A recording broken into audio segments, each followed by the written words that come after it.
Hey everyone, welcome back. You are listening to 한국어천재 and it is Monday, which means it is time for the food talk. It's my favorite segment of the week. Hi, Matt.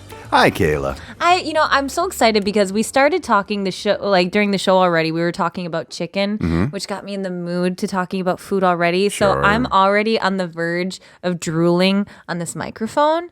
So I'm really excited about today. And there will be some chicken coming up later in the show. Yes, I'm so excited about this. But, we kind of have been talking a lot recently because of the weather and also because of, the season. We talked a lot about those hot foods and cold foods and ways that people stayed cool in the summer here in Korea.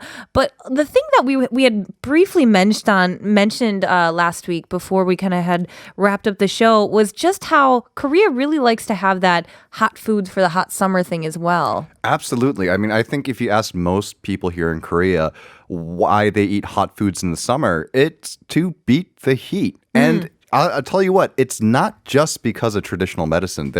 It works. I'll tell you this. But before we dive too much into it, why don't we talk about what we mentioned before in our past episodes? Because we talked about cold foods for the summer. That was right. We covered a lot of different types of broths and cold chilled items. We talked specifically about things that had ice in them too. We talked about how there were certain soups and things that you would have actual chunks of ice in. But there was one last week that we kind of had quizzed you guys on, and most of you got it here. The bibimbap there did not have ice in it. But it was interesting because we had kind of chatted about how ice and storage here in Korea had really changed over time. And so now that there were these dishes where they actually have chunks of ice in it. And I mean, honestly, that for me is one of the best ways you can stay cool in the summer. I mean, if you look at history, we are all literally living like kings right now. Honestly, that's the truth there. That is the truth. But I feel like out of the ones that we had last week, what was did you have a particular favorite one that you were kind of partial to? I mean, there are so many that I really love. I mean, I think naengmyeon is always a great option in the summer. All year around, really. I'll have it anytime. But if you really want to talk about the quintessential summer foods here in Korea, we really need to be talking about hot soups. Yeah, for sure. And I feel like last week we had even brought it up. It was such a shame. We always run out of time here with Matt because Matt and I could talk for a day and not run out of things to talk about here. But it was because both you and Daniel, Professor Daniel, who comes on Thursdays, had talked about this 사자성어 that is so prevalent in Korea during specifically the summer months here. What was that one? So it's a 4-character saying. It's basically 이열치열. Yeah. And what does that mean exactly for our listeners? So this basically means to break it down into a more, I guess, English saying, it would be you fight fire with fire. Essentially, you beat the heat with warm foods. Yeah. And this doesn't just refer to foods that are warm in temperature, but in terms of traditional Korean medicine, foods fall into different categories. Some foods have a warming energy and some foods have a cooling energy. And so the foods that have a warming energy, it's kind of, it has a counterbalancing effect. So if you eat the warm, it cools you down. That's so interesting to think of. And but it's funny because I'll go to these restaurants and I'll see people eating these boiling hot, soups or something warm. And then they'll always be like, oh, 시원해. They're just like, oh, that was so refreshing. And I'm like, what on earth? What? Why was that refreshing here? And I'm just like, why is that? Can you explain that whole concept? So this isn't something that you personally feel. I don't feel that exact kind of sort of thing that I get out of it. I certainly feel like I'm not focusing on the heat outside anymore, but I don't get that same feeling that I feel like most Koreans are. Can you explain this for our listeners? Well, it's interesting because the first time I think I got that, when I was younger, maybe I was around 12 or 13 and I had a bowl of something spicy on a summer day and I just kind of wiped my brow like an ajashi and said, 시원하다. And my mom was so proud. She's like, oh, 어른이 됐네. You're an adult now. You get it. I had my big boy pants on. Your big boy pants. I love it. And I think it's something that's partly linguistic and partly cultural and partly physiological. Because here's the thing you need to know about the word 시원하다. It means cooling, but doesn't necessarily mean cool. Oh, guys, is this a riddle? I feel like we're solving riddles today. Right. And it can be refreshing even though the food is hot.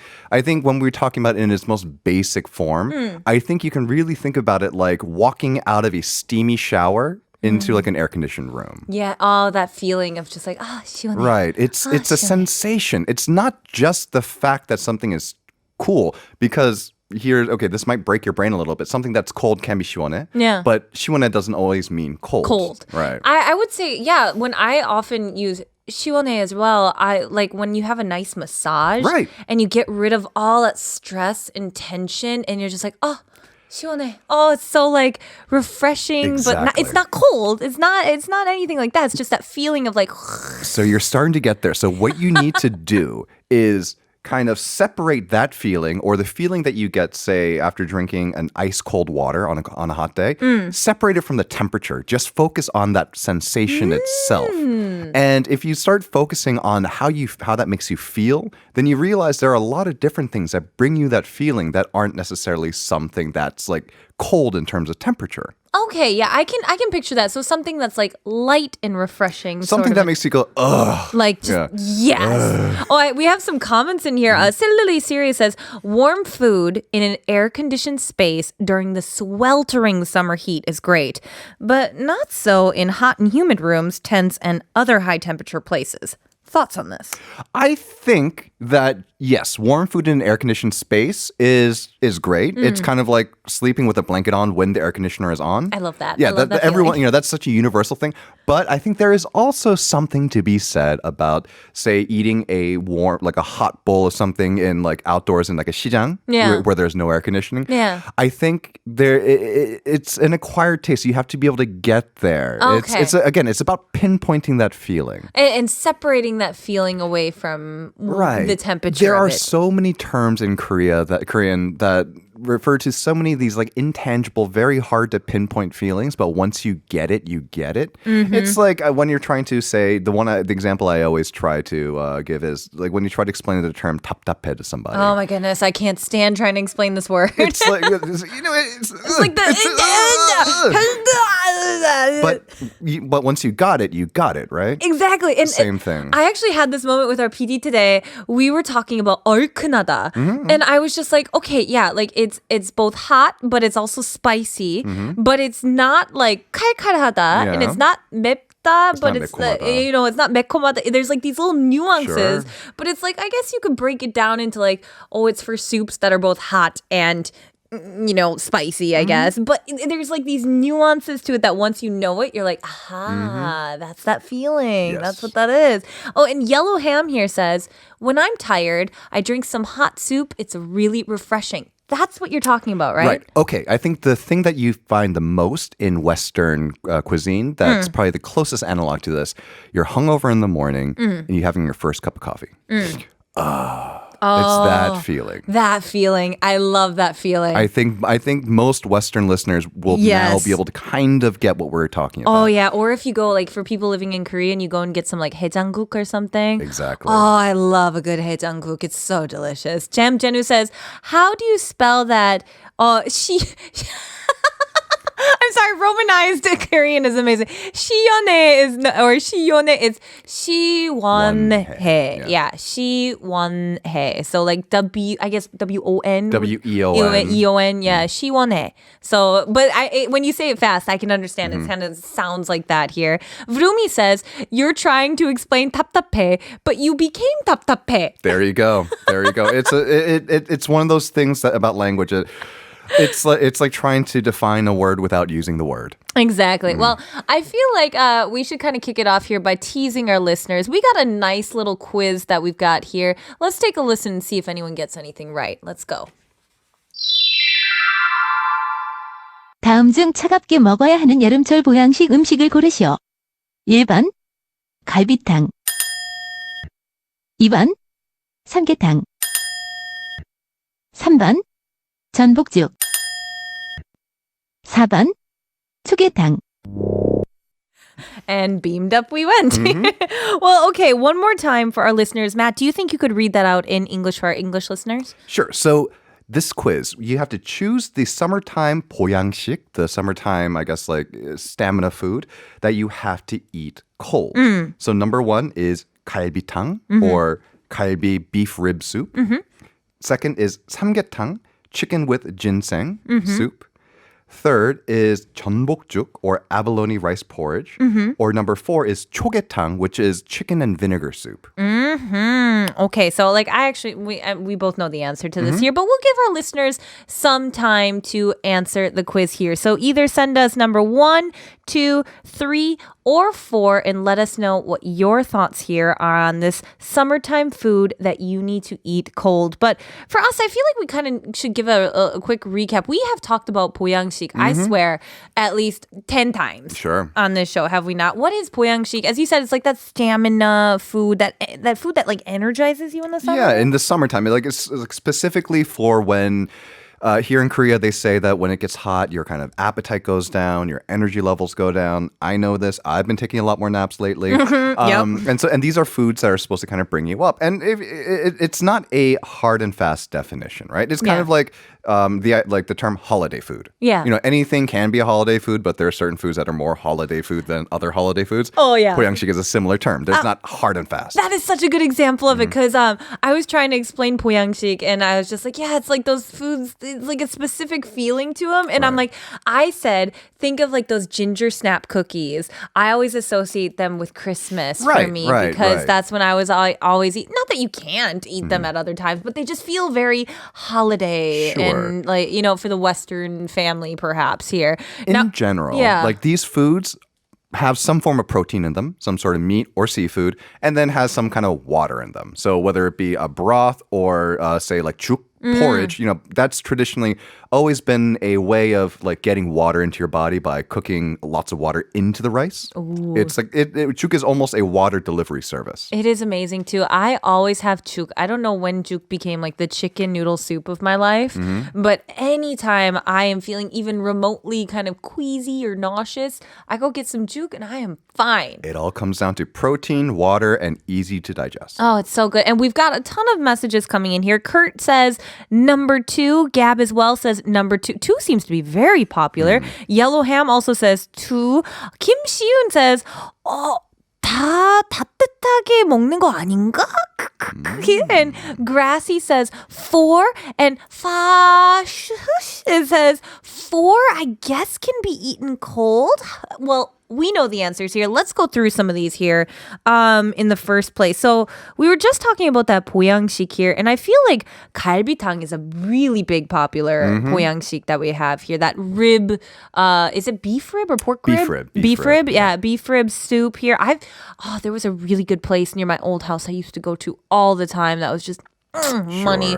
But what is it about galbitang that people like get so much, like get that feeling from it? Is it the meat itself? Is it the spices that go into it? I think it's a combination of things, right? So galbitang was kind of our family's like go-to 보양식 because my mother, she has like her kind of body type. She doesn't take was insam very well. The kind of like primary thing of like that goes into samgyetang. So we had a lot of galbitang growing up. Okay. So galbitang is a beef rib soup, but it has a clear broth. So and you usually put a lot of black pepper and green onion in there, and that kind of opens up the sinuses, right? Yeah. And then it's also kind of like relatively easy to digest, say compared to something like galbijim or something that's more heavily seasoned and a lot saltier. Yeah. Oftentimes galbitang doesn't come salted. You salt it yourself to your liking at the table. That's right. And you know, that's the best thing that the best word I could use to describe it was that sort of peppery kind of flavor that goes in, and it really just kind of gets you. Yeah, that 뻥 뚫린 느낌. Yeah, exactly. So for our listeners here, galbitang is eaten warm, of course. Yes. It is a hot thing. We don't eat that cold usually. If you boil it properly, then the galbitang broth, if it's cold, is a jelly. So at that point, it's more of a spread that you put on toast. Just imagining that is so gross. Now, Kim Siun here says, 엄마한테 물어봤어요. 4번이래요. 정말 몰랐다. 닭살을 찢어서 조금 달콤하게라는데 세상에 먹어본 적이 없나 봐요. Oh, I'm interested to see what other people's reactions are to this as well. But before we get into number 4 here and what Kim Si-yoon is talking about, I wanted to touch on that samgyetang that you mentioned because it's got the imsan in it, and we often talk about how some people are not really able to eat, ginseng or things like that. So would they more kind of lean if you aren't a fan of ginseng or anything like that, maybe go towards the galbitang? Right. So in terms of just kind of like your bodily makeup, whether your body tends to run hot, whether your body tends to run cold, there are certain foods that are better for you, certain foods that are worse. And there's a big breakdown. But the big thing, I think, when it comes to insam is blood pressure. So if you have blood pressure issues, then insam is something that you should consult your doctor with before you take it. Okay. Because that's something that it actually does tend to affect. It's a vasodilator, which means that it opens up the blood vessels, and which means that it can affect blood pressure in a real way. I did not know that at all. Also, how did you say that? What was that word? Vasodilator. Someone paid attention in high school biology. What? Where does he keep this in his brain? Literally the only thing I remember. Amazing. Shout out to your high school teacher there. So we have the chicken with the ginseng, and as we've actually mentioned on the show before, that is also served hot. Yes. So then this third one here, I feel like one or two people had answered the number 3 here, the 전복죽. We were talking about the juk as being like the delivery service for water in some ways here. But what is that 전복 here that we're talking about? So 전복 is abalone. Some people pronounce it abalone. It's a type of shellfish. Very, very meaty, right? Like if a clam is like this big, and then the meat is like this big, the majority of this beast is meat. Yeah. Wow. And then it has these innards, these 내장 that you put into it, and then you stir it into the rice, and that turns it green. While this may be a turnoff if you see someone make it, by the time it gets to your table, it doesn't taste like how you imagine innards to taste. It has like almost like a butteriness. Butter. Yep. It just makes it so rich. And so the reason why I say that juk, porridge, is a rice delivery system, right? So the ratio when you cook normal rice, it's like 1 to like 1.5, depending on what type of rice you want to make. So very close in terms of equal parts rice to water. A little bit more water than rice. But when you're making juk, the ratio is 2 to 7. So over 3 times as much water than rice. Gosh. So, if you really think about that, then those rice kernels have soaked up so much water. It's one of the reasons why it's so good for you when you're sick. Wow, I'm just imagining that's like a sponge there, a rice sponge. Absolutely. And AD here says porridge must not be served cold. That would be gross. Yes, it would be. Which is correct, which is why this is obviously not the one that we serve cold here. It's not number 3. So that leaves number 4 here, the 조개탕, which Kim Si-yoon had just talked with his mother about. And the 조개탕 here, what is that exactly? It is one of my favorite summertime dishes, and it's so underrated. It's actually pretty hard to find, which is a big shame. Simply put, it's most similar to naengmyeon in the sense that it's a clear broth, it's vinegary. But the differences are that these don't use buckwheat noodles. These most often use wheat noodles. And instead of beef-based and beef and 동치미-based, it's a chicken broth-based. I've had it once in my life, one time. And like you said, it is so delicious, so refreshing. And so hard to find. So hard to find. I have tried and searched my neighborhood multiple times, yet to discover a place that has it. So if anybody has any recommendations, please feel free to send them to us. We'd love to have it here. But for those of you who are listening, number 4 is the answer because it is usually served cold, of course. Yeah. So that is one of those kind of cold meals here out of your 보양식. But, if you guys ever have the opportunity here to give them a try, let us know what your thoughts are on them. I'd love to hear what you guys all have to say. And, out of these foods here, these top 4, if you had to pick one, Matt, what would your favorite be? I think just because of that childhood nostalgia factor, it has to be galbitang. Also, if you're buying, then definitely galbitang because it's the most expensive out of the 4. Oh, well, there we go. I love how our PD's head just shot up there laughing. Oh gosh, what a great way to end the show today, you guys. Unfortunately, as usual, Matt and I got through only about half of what we wanted to talk about, but we had a great time, and thank you for being on the show, Matt. Always a pleasure.